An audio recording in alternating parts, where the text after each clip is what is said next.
ओम गण गणपते नमः। आप सभी को फाल्गुन मास की विनायक चतुर्थी व्रत की हार्दिक शुभकामनाएं। फाल्गुन मास की विनायक चतुर्थी का हिंदू धर्म में विशेष महत्व है। ये चतुर्थी भगवान गणेश को समर्पित होती है और इसे गणेश चतुर्थी भी कहा जाता है। इस दिन भगवान गणेश की विधिवत पूजा अर्चना करने से सभी विघ्न बाधाओं का नाश होता है और सुख समृद्धि की प्राप्ति होती है। भगवान गणेश को विघ्न हर्ता कहा जाता है। इस व्रत को करने से जीवन की सभी बाधाएं दूर होती है। इस दिन व्रत करने से धन, वैभव और सौभाग्य की प्राप्ति होती है। गणेश जी को बुद्धि और ज्ञान का देवता माना जाता है।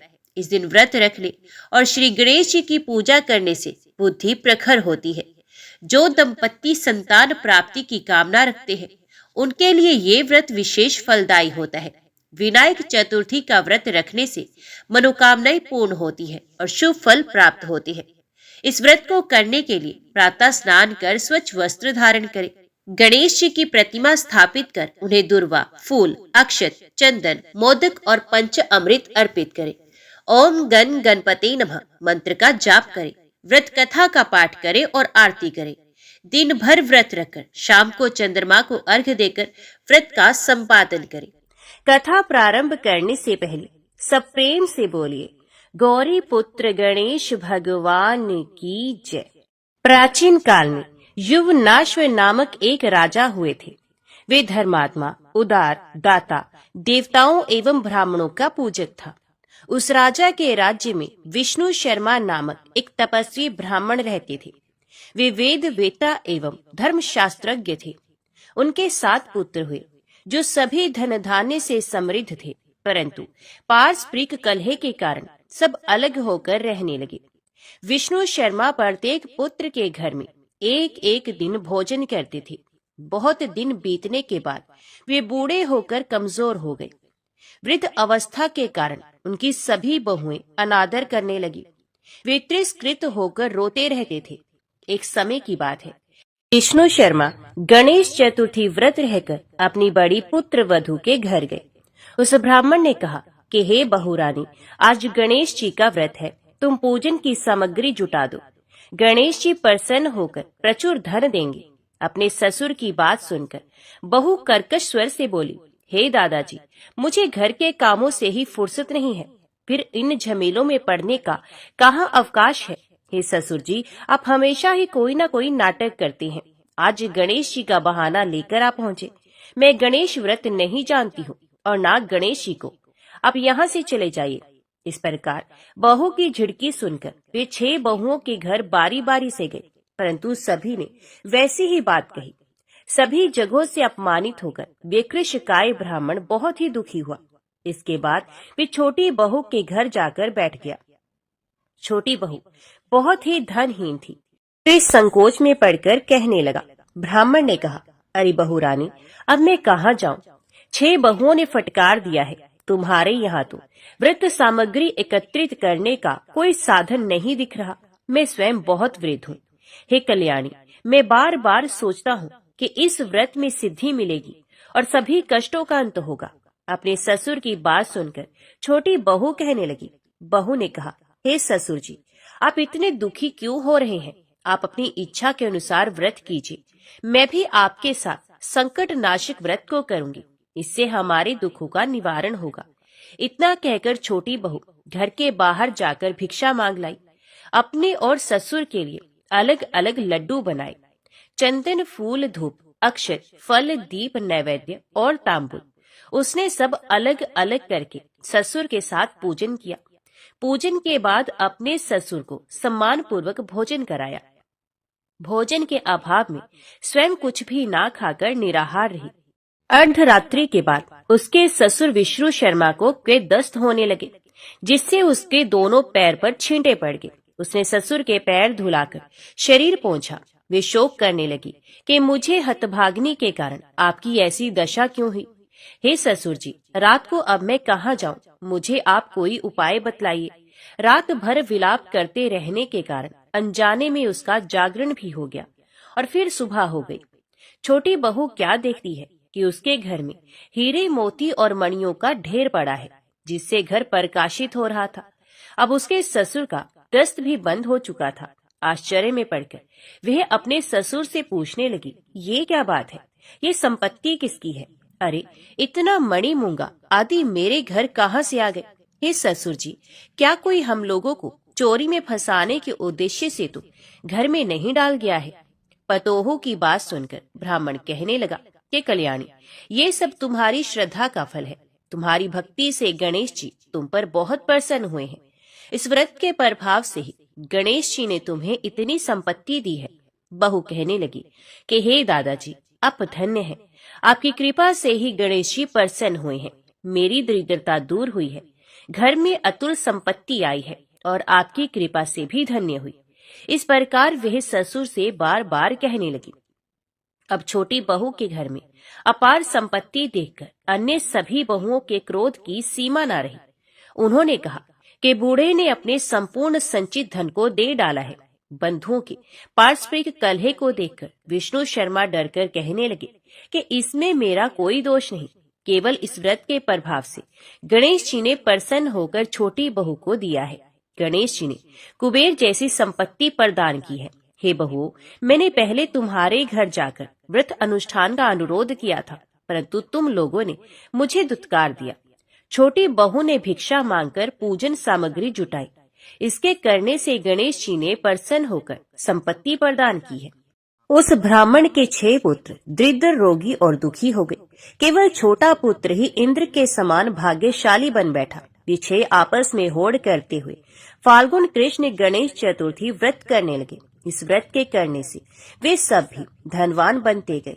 इसी प्रकार दूसरे लोग भी जो इस व्रत को करेंगे, उनका घर भी धन धान्य से भरा पूरा रहेगा। तो सब प्रेम से बोलो, गणपति भगवान की जय। अभी सुनिए संकष्टी चतुर्थी व्रत की अगली कथा। एक बार एक राज्य में एक कुम्हार रहता था। एक दिन वे मिट्टी के बर्तन पकाने के लिए आवा लगा रहा था।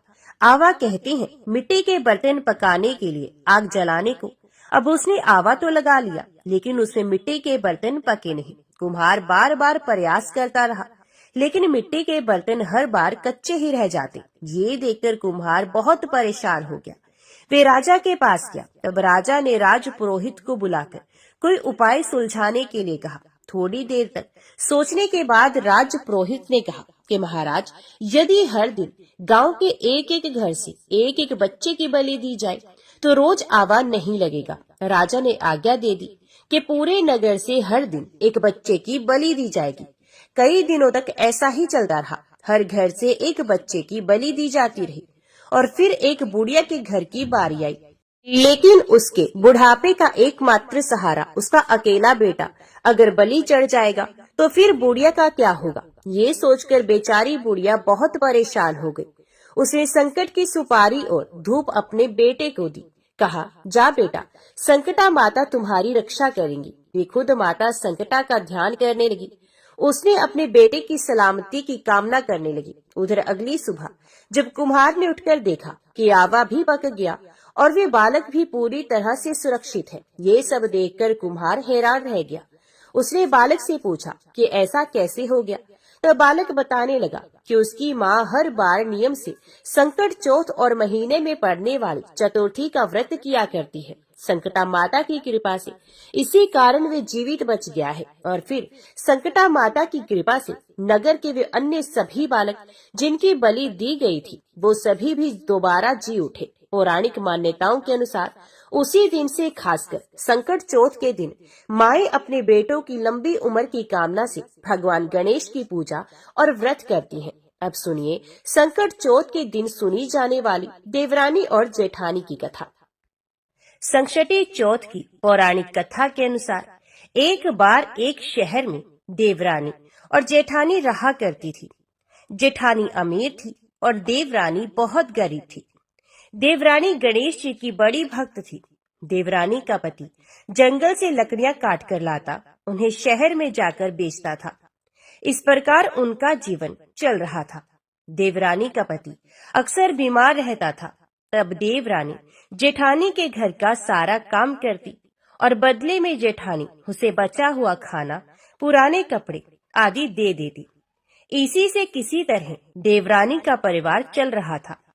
माघ के महीने में देवरानी ने तिलचोत का व्रत किया। 5 आने का तिल और गुड़ लाकर तिलकुट बनाया। पूजा करके तिलचोत की कथा सुनी और फिर तिलकुटा छिंके में रख दिया, क्योंकि संकट चौथ का व्रत बिना चंद्र देवता को अर्घ्य दिए अधूरा माना जाता है। तो देवरानी सोचने लगी कि चंद्रमा उदय होने पर पहले तिलकुट और उसके बाद ही ये कुछ और खाएगी। कथा सुनकर वे जेठानी के यहाँ चली गई। खाना बनाकर जेठानी के बच्चों से उसने खाना खाने के लिए कहा। तब बच्चे कहने लगे कि माँ ने व्रत किया है और माँ भूखी है, जब माँ खाना खाएगी तब हम भी खा लेंगे। जेठ जी को खाना खाने के लिए कहा तो जेठ जी कहने लगे कि मैं अकेला नहीं खाऊंगा, जब चांद निकलेगा तभी सब मिलकर खाना खाएंगे, तब मैं भी खा लूंगा। जेठानी ने उससे कहा कि आज तो किसी ने भी अभी तक खाना नहीं खाया, तो मैं तुम्हें कैसे दे दूं? तुम सुबह सवेरे आकर बचा हुआ खाना ले जाना।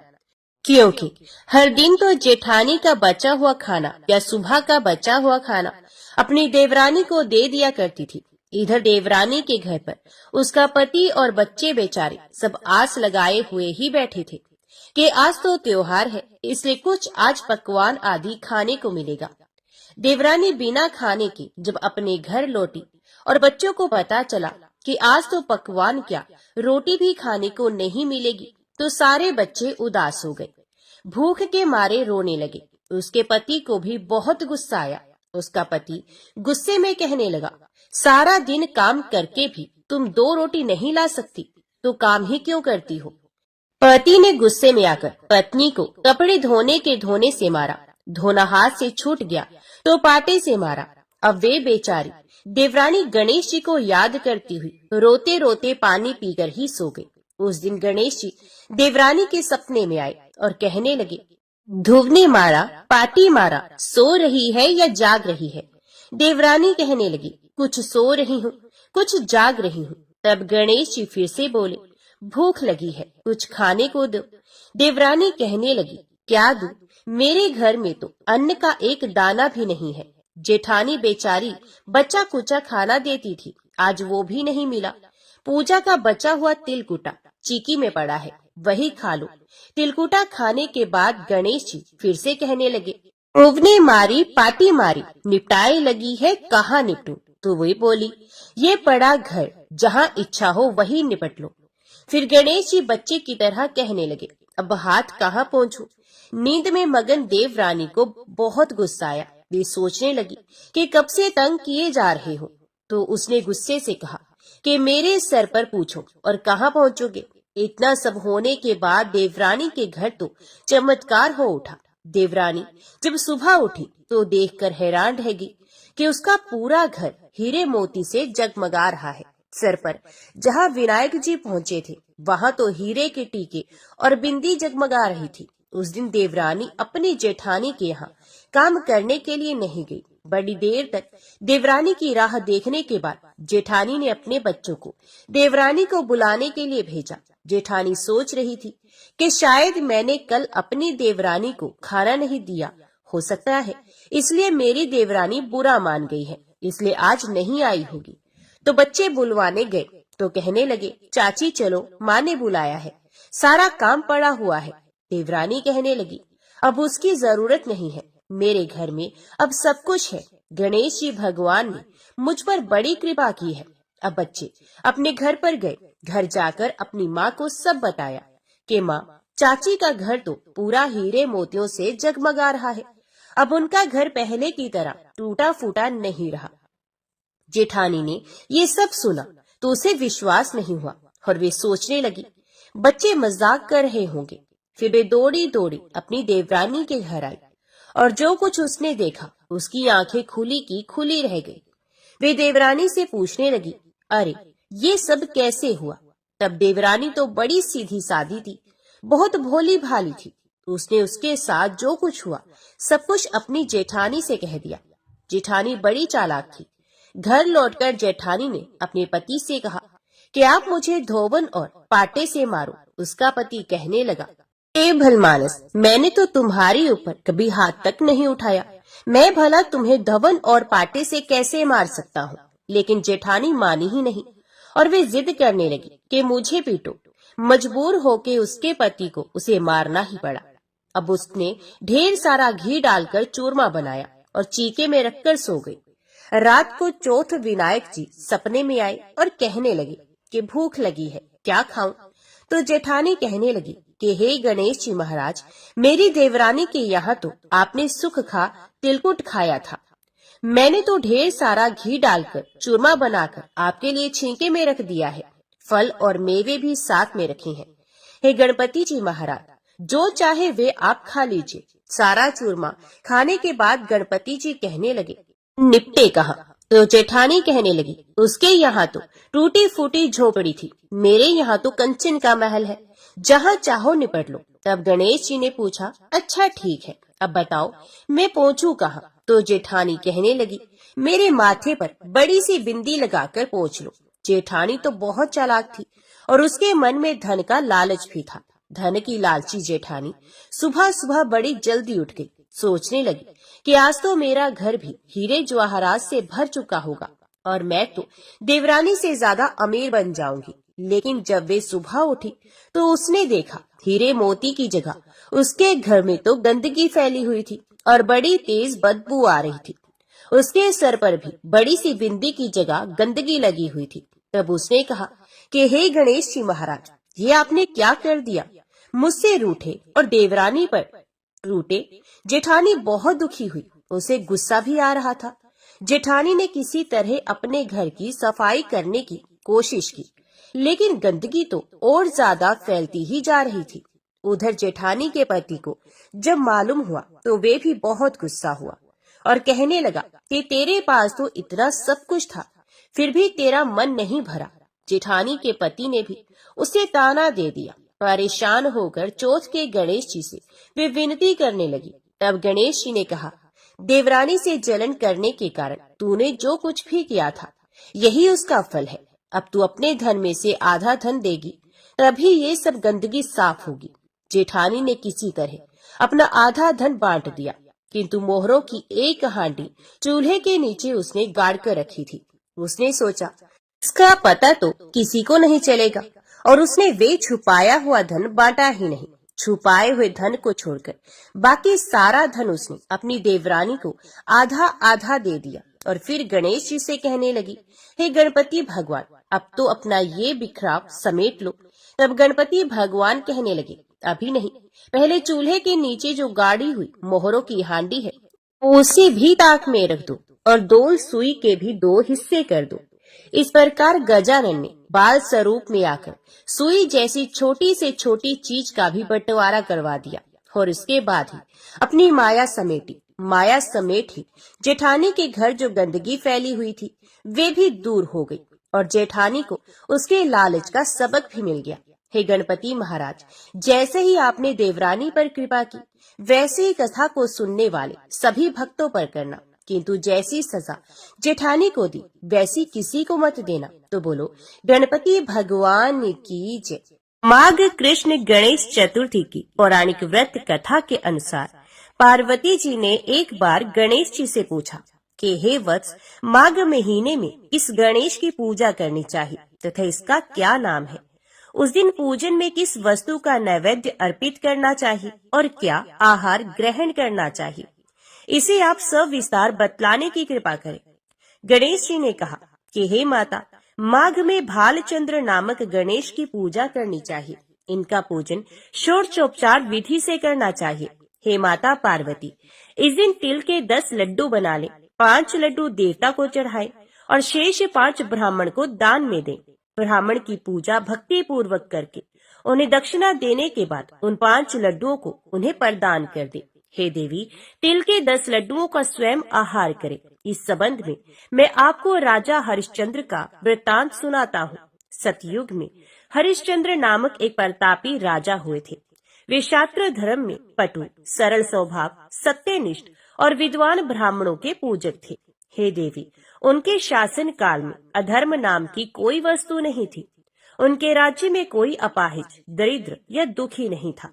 सभी लोग आधी व्याधि से रहित एवं दीर्घायु होते थे।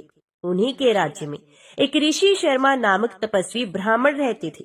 एक पुत्र की प्राप्ति होने के बाद ही वे स्वर्गवासी हुए। पुत्र का भरण पोषण उनकी पत्नी करने लगी। वे विधवा ब्राह्मणी भिक्षाटन के द्वारा पुत्र का पालन पोषण करती थी। उस ब्राह्मणी ने माघ मास की संकटा चतुर्थी का व्रत किया। वे पतिव्रता ब्राह्मणी गोबर से गणेश जी की प्रतिमा बनाकर सदैव पूजन किया करती थी। हे पार्वती, भिक्षाटन के द्वारा ही उसने पूर्वोक्त रीति से तिल के 10 लड्डू बनाए। इसी बीच उसका पुत्र गणेश जी की मूर्ति अपने गले में बांधकर स्वे इच्छा से खेलने के लिए बाहर चला गया। तब एक नर पिशाच कुम्हार ने उस ब्राह्मणी के 5 वर्षीय बालक को जबरन पकड़कर अपने आवों में छोड़कर मिट्टी के बर्तनों को पकाने के लिए उसमें आग लगा दी। इधर उसकी माता अपने बच्चे को ढूंढने लगी। उसे ना पाकर वे बड़ी व्याकुल हुई। वे ब्राह्मणी विलाप करती हुई गणेश जी की प्रार्थना करने लगी। हे गणेश जी महाराज, विशाल शरीर वाले, हे सूर्य नारायण की लाली के सदृश कांति वाले, हे सुंदर जटा समूह को धारण करने वाले, आप इस दुखनी की रक्षा कीजिए। हे गजानन, हे 4 भुजाधारी, हे मस्तक में चंद्रमा को धारण करने वाले, हे विनायक, हे अनाथों के नाथ, हे वरदायक, मैं पुत्र के वियोग से व्यथित हूँ, आप मेरी रक्षा कीजिए। वे ब्राह्मणी इसी प्रकार आधी रात तक विलाप करती रही। प्रातः काल होने पर कुम्हार अपने पके हुए बर्तनों को देखने के लिए आया। जब उसने आवा खोल के देखा तो उसमें जांघ भर पानी जमा हुआ पाया। और इससे भी अधिक आश्चर्य उसे जब हुआ कि उसमें बैठे हुए एक खेलते हुए बालक को देखा। ऐसी अद्भुत घटना देखकर बेभयवश कांपने लगा और इस बात की सूचना उसने राज दरबार में दी। उसने राज्य सभा में अपने कुकृत्य का वर्णन किया। कुम्हार ने कहा कि हे महाबाहु, ए प्रज्वलित अग्नि के समान तेजवान, हे महाराज हरिश्चंद्र, मैं अपने दुष्कर्म के लिए वध के योग्य हूँ। उसने आगे कहा, हे महाराज, कन्या के विवाह के लिए मैंने कई बार मिट्टी के बर्तन पकाने के लिए आवा लगाया है, परंतु मेरे बर्तन कभी भी नहीं पके और सदैव कच्चे ही रह गए। तब मैंने भयभीत होकर एक तांत्रिक से इसका कारण पूछा तो उसने कहा कि चुपचाप किसी लड़के की तुम बलि चढ़ा दो, तुम्हारा आवा पक जाएगा। मैंने सोचा कि मैं किसके बालक की बलि दूं? जिसके बालक की बलि दूंगा वे मुझे क्यों कर जीवित छोड़ेगा। इसी भय से हे महाराज, मैंने दृढ़ निश्चय किया कि इसे ही बैठाकर आग लगा दूंगा। मैंने अपनी पत्नी से परामर्श भी किया कि ऋषि शर्मा ब्राह्मण मृत हो गए हैं। उनकी विधवा पत्नी भीख मांगकर अपना गुजारा करती है। अरे, वे लड़के को लेकर क्या करेगी? मैं यदि उसके पुत्र को बलि दे दूं तो मेरे बर्तन भी पक जाएंगे। मैं इसे जघन्य गर्म को करके रात में निश्चिंत होकर सो गया था। प्रातः जब मैंने आवा खोलकर देखा तो क्या देखता हूँ कि उस लड़के को मैं जिस स्थिति में बैठाकर गया था वे उसी तरह निर्भय भाव से बैठा है और उसमें जांघ भर पानी भरा हुआ है। इस भयावह दृश्य से मैं कांप उठा और इसकी सूचना देने आपके पास आया हूँ। कुम्हार की बात सुनकर राजा बहुत ही विस्मित हुए और उस लड़के को देखने के लिए आए। बालक को प्रसन्नता पूर्वक खेलते देखकर मंत्री से राजा ने कहा कि ये क्या बात है, ये किसका लड़का है? इस बात का पता लगाओ। इस आवे में जांघ भर जल कहाँ से आया? इसमें कमल के फूल कहाँ से खिल गए? इस दरिद्र कुम्हार के आवे में वैदूर्य मणि के समान हरी हरी दूब कहाँ से उगाई? बालक को ना तो आग की जलन हुई, ना तो इसे भूख प्यास ही लगी। ये आवे में भी वैसा ही खेल रहा है मानो अपने घर में खेल रहा हो। राजा इस तरह की बात कह ही रहे थे कि वे ब्राह्मणी वहाँ बिलखती हुई आ पहुंची। वे कुम्हार को कोसने लगी। जिस प्रकार गाय अपने बछड़े को देखकर रंभाती है, ठीक वही अवस्था उस बुढ़िया की भी थी। वे बुढ़िया बालक को गोद में लेकर प्यार करने लगी और कांपती हुई राजा के सामने बैठ गई। राजा हरिश्चंद्र ने पूछा कि हे ब्राह्मणी, इस बालक के ना जलने का क्या कारण है? क्या तू कोई जादू जानती है अथवा तूने कोई धर्म आचरण किया है जिसके कारण बच्चे को आंच तक नहीं आई? राजा की बात सुनकर ब्राह्मणी ने कहा कि हे महाराज, मैं कोई जादू नहीं जानती और ना तो कोई धर्म आचरण, तपस्या, योग, दान आदि की प्रक्रिया ही जानती हूँ। हे राजन, मैं तो संकट नाशक गणेश चतुर्थी का व्रत करती हूँ। उसी व्रत के प्रभाव से मेरा पुत्र जीता जागता बच गया है। ब्राह्मणी की बात सुनकर राजा ने कहा कि मेरे राज्य की संपूर्ण जनता इस संकट नाशक गणेश चतुर्थी का व्रत करे। इसमें मेरी पूर्ण सम्मति है। राजा ने उसकी परिक्रमा करते हुए कहा कि हे पतिव्रते, तू धन्य है। राजा ने संपूर्ण नगर वासियों को गणेश जी का व्रत करने का आदेश दे दिया। इस आश्चर्यजनक घटना के कारण सभी लोग उस दिन से प्रत्येक मास की गणेश चतुर्थी का व्रत करने लगे। इस व्रत के प्रभाव से ब्राह्मणी ने अपने पुत्र के जीवन को पुनः पाया था। इतना कहने के बाद श्री कृष्ण ने कहा कि हे युधिष्ठिर, आप भी सर्वोत्तम व्रत कीजिए। इस व्रत के प्रभाव से आपकी सभी कामनाएं पूर्ण होंगी। आप मित्रों, पुत्रों और पौत्रों को सुख देने वाले साम्राज्य को प्राप्त कर सकेंगे। हे महाराज, जो लोग इस व्रत को करेंगे उन्हें पूर्ण सफलता मिलेगी। भगवान श्री कृष्ण की बात से युधिष्ठिर बहुत प्रसन्न हुए और माघ कृष्ण गणेश चतुर्थी का व्रत करके निष्कंटक राज्य भोगने लगे। तो बोलो गणपति भगवान की जय। पौराणिक कथा के अनुसार एक गांव में एक सेठ सेठानी थे। उनके एक बेटे और एक बहू थी। बहू सबको भोजन करा के फिर स्वयं भोजन करती थी। एक पड़ोसन ऐसी भी थी जो रोज पूछती थी कि बहू आज क्या बनाया है, क्या खाया है। तो बहू कहती ठंडो बासी। एक दिन उसके पति ने ऐसा सुनकर विचार किया कि आज तो पकवान बनाए जाए, फिर देखें कि मेरी पत्नी क्या कहती है। उसने तरह तरह के पकवान बनवाए और घर के सभी लोगों ने एक साथ बैठकर भोजन किया। आज भी पड़ोसन ने पूछा तो बहू ने कहा कि ठंडो बासी।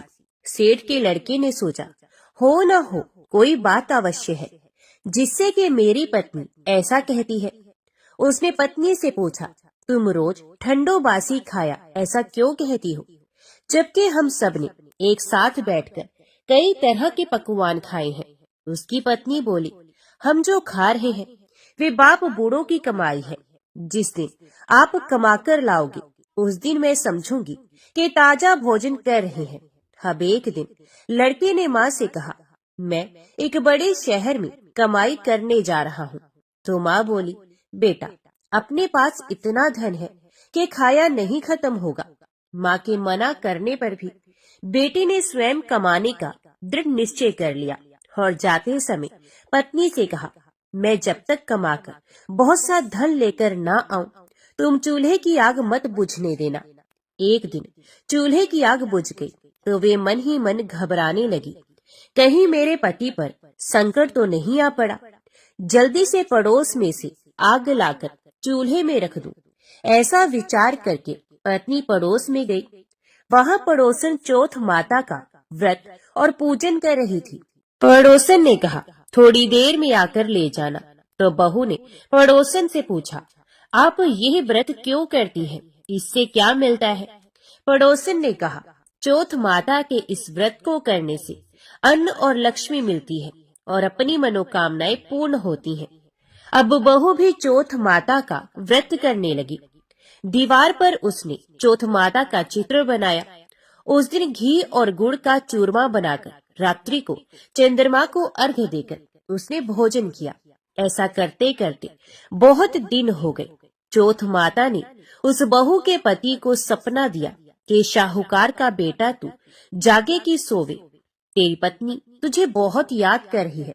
घर जाकर उसकी चिंता मिटा दे। तू दुकान खोलकर टंकू केसर का पगलिया बना के बैठ जाना। आज तेरा हिसाब किताब चुकता हो जाएगा। अब तो चौथ माता ने जैसा कहा था वैसा ही हुआ। उसने घर जाने की तैयारी की और गाड़ी भर के धन दौलत लेकर चल दिया। रास्ते में एक बड़ा सा काला नाग फन फैलाए बैठा था और कहने लगा आज तो मैं तुम्हें डसूंगा, नहीं छोड़ूंगा। आज तेरी आयु पूरी हो गई है। सेठ के लड़के ने कहा आज चौथ माता ने मुझे सपना दिया तो मैं पत्नी से मिलने घर जा रहा हूँ। वहाँ मेरी पत्नी बहुत चिंता कर रही होगी। मैं उससे मिलकर जरूर आऊंगा, तब तुम मुझे डस लेना। नाग ने कहा तुम शपथ पूर्वक कह के जाओ तो मैं तुम्हें जाने दूंगा, परंतु लौटकर नहीं आए तो तुम्हारे घर आकर मैं तुम्हें डस लूंगा। इस प्रकार सांप को वचन देकर वे घर पहुंचा। वहाँ सभी से हंसी खुशी से मिला और भोजन करने उदास होकर बैठ गया। उसकी पत्नी ने उदास होने का कारण पूछा तो पत्नी ने काले नाग वाली बात बताते हुए कहा कि यदि मैं उसके पास नहीं जाऊंगा तो वे घर आकर ही मुझे डस लेगा। पत्नी बहुत चतुर थी। उसने कहा कि आप घबराओ नहीं, लेट जाओ, मैं एक उपाय करती हूँ। पत्नी ने कमरे की 7 पेड़ी धोई। पहली पेड़ी पर रेत, दूसरी पेड़ी पर इत्र, तीसरी पेड़ी पर गुलाल फूल, चौथी पर कंकु केसर, 5वीं पर लड्डू पेड़ा, 6ठी पर गादी गलीचा और 7वीं पेड़ी पर दूध का कटोरा भर कर रख दिया। इस प्रकार वे 7 ही पेड़ी सजाकर बैठ गई। आधी रात होते ही नाग आकर पेड़ी चढ़ने लगा। पहली पेड़ी पर रेत में लौट गया और कहने लगा कि सेठ की बहू ने आराम तो बहुत दिया, पर वचनों से बनकर आया हूँ, सो डस ही लूंगा अवश्य ही। इसी प्रकार 7 पेड़ियों पर नाग आराम करता हुआ और कहता हुआ कि डसूंगा। जरूर कमरे में जाने ही वाला था कि चौथ माता ने विचार किया कि मैं इसे नहीं बचाऊंगी तो संसार में धर्म कर्म व्रत को कौन मानेगा। अब तो गणेश जी, चंद्रमा जी और चौथ माता ने उसे बचाने का विचार किया। चंद्रमा जी ने उजाला किया, चौथ माता ढाल बनी और गणेश जी ने तलवार लेकर नाग को मार दिया और ढाल से ढक दिया। अब बहू भी थकी हारी सो गई। दिन निकला तो लोग बेटे से मिलने आए, परंतु बेटा बहू तो उठे ही नहीं। बहुत देर हो गई तो माँ उन्हें उठाने गई। माँ ने 7 पेड़ियों पर जो कुछ भी देखा तो वे बहुत ही घबराई और बेटा बहू को आवाज लगाई। बेटा बहू उठे तो देखा कि एक ढाल तलवार वहाँ पड़ी है। अब ढाल उठाई तो वही काला नाग मरा हुआ पड़ा है। बेटा बहू ने सोचा कि आज तो धर्म कर्म ही आड़े आए हैं, जो भगवान गणेश जी और चौथ माता ने अपनी रक्षा की है। हे चौथ माता, आपने जैसी सेठ के बेटे बहू की रक्षा की, वैसे ही रक्षा सबकी करना। तो बोलो चौथ माता की जय। भगवान विघ्नहर्ता गणेश की कथा सुने बिना चौथ माता के व्रत की कथा अधूरी मानी जाती है। इसलिए अब आप सुनिए भगवान गणेश की कथा। एक समय की बात है, भगवान विष्णु का विवाह लक्ष्मी जी के साथ निश्चित हो गया। विवाह की तैयारियां होने लगी। सभी देवताओं को निमंत्रण भेजे गए, परंतु गणेश जी को निमंत्रण नहीं दिया गया। कारण जो भी रहा हो, अब भगवान विष्णु की बारात जाने का समय आ गया। सभी देवता अपनी पत्नियों के साथ विवाह समारोह में आए। उन सब ने देखा कि गणेश जी कहीं दिखाई नहीं दे रहे हैं। तब वे आपस में चर्चा करने लगे कि क्या गणेश जी को कोई न्योता नहीं दिया या स्वयं गणेश जी ही नहीं आए। सभी को इस बात पर आश्चर्य होने लगा। तभी सबने विचार किया कि भगवान विष्णु से ही इसका कारण पूछा जाए। विष्णु भगवान से पूछने पर उन्होंने कहा कि हमने गणेश जी के पिता भोलेनाथ महादेव को न्योता भेजा है। यदि गणेश जी अपने पिता के साथ आना चाहते हो तो आ जाते, अलग से न्योता देने की कोई आवश्यकता भी नहीं थी। दूसरी बात ये है कि उनको 1.25 मन मूंग, 1.25 मन चावल, 1.25 मन घी और 1.25 मन लड्डू का भोजन दिन भर में चाहिए। यदि गणेश जी नहीं आएंगे तो कोई बात नहीं, दूसरे के घर जाकर इतना सारा खाना पीना अच्छा भी नहीं लगता। इतनी वार्ता कर ही रहे थे कि किसी एक ने सुझाव दिया, यदि गणेश जी आ भी जाए तो उनको द्वारपाल बनाकर बैठा देंगे कि आप घर की देखभाल करना। आप तो चूहे पर बैठकर धीरे धीरे चलोगे तो बारात से बहुत पीछे रह जाओगे। यह सुझाव भी सबको पसंद आ गया, तो भगवान विष्णु ने भी अपनी सहमति दे दी। होना क्या था, इतने में गणेश जी वहां आ पहुंचे और उन्हें समझा बुझाकर घर की रखवाली करने बैठा दिया गया। बारात चल दी। तब नारद जी ने देखा कि गणेश जी तो दरवाजे पर ही बैठे हुए हैं। तो वे गणेश जी के पास गए और रुकने का कारण पूछा। गणेश जी कहने लगे कि भगवान विष्णु ने मेरा बहुत अपमान किया है। नारद जी ने कहा कि आप अपनी मूषक सेना को आगे भेज दो तो वह रास्ता खोद देगी। जिससे उनके वाहन धरती में धंस जाएंगे। तब आपको सम्मान पूर्वक बुलाना ही पड़ेगा। अब तो गणेश जी ने अपनी मूसक सेना जल्दी से आगे भेज दी और सेना ने जमीन पोली कर दी। जब बारात वहां से निकली तो रथों के पहिए धरती में धंस गए। लाख कोशिश करने पर भी पहिए धरती से नहीं निकले। सभी ने अपने अपने उपाय किए, परंतु पहिए तो नहीं निकले, बल्कि जगह जगह से टूट गए। किसी की समझ में नहीं आ रहा था कि अब क्या किया जाए। अब तो नारद जी ने कहा, आप लोगों ने गणेश जी का अपमान करके अच्छा नहीं किया। यदि उन्हें मनाकर लाया जाए तो आपका कार्य सिद्ध हो सकता है और ये संकट टल सकता है। भगवान शंकर ने अपने दूत नंदी को भेजा और वे गणेश जी को लेकर आए। गणेश जी का आदर सम्मान के साथ पूजन किया गया। तब कहीं रथ के पहिए निकले। अब रथ के पहिए निकल तो गए, परंतु वे टूट फूट गए। तो उन्हें सुधारे कौन? पास के खेत में खाती काम कर रहा था, उसे बुलाया गया। खाती अपना कार्य करने के पहले श्री गणेशाय नमः कहकर गणेश जी की वंदना मन ही मन करने लगा। देखते ही देखते खाती ने सभी पहियों को ठीक कर दिया। तब खाती कहने लगा कि हे देवताओं, आपने सर्वप्रथम भगवान गणेश जी को नहीं मनाया होगा और ना ही उनका पूजन किया होगा, इसलिए तो आपके साथ ये संकट आया है।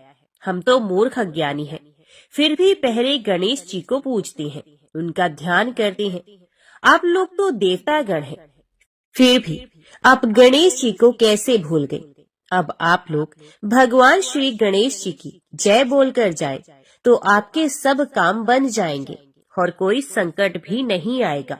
अब सभी को अपनी अपनी गलती का पश्चाताप हुआ और सबने भगवान गणेश जी की जय जयकार करते हुए और बारात वहां से चल दी और भगवान विष्णु का लक्ष्मी जी के साथ विवाह संपन्न करा के सभी सकुशल घर लौट आए।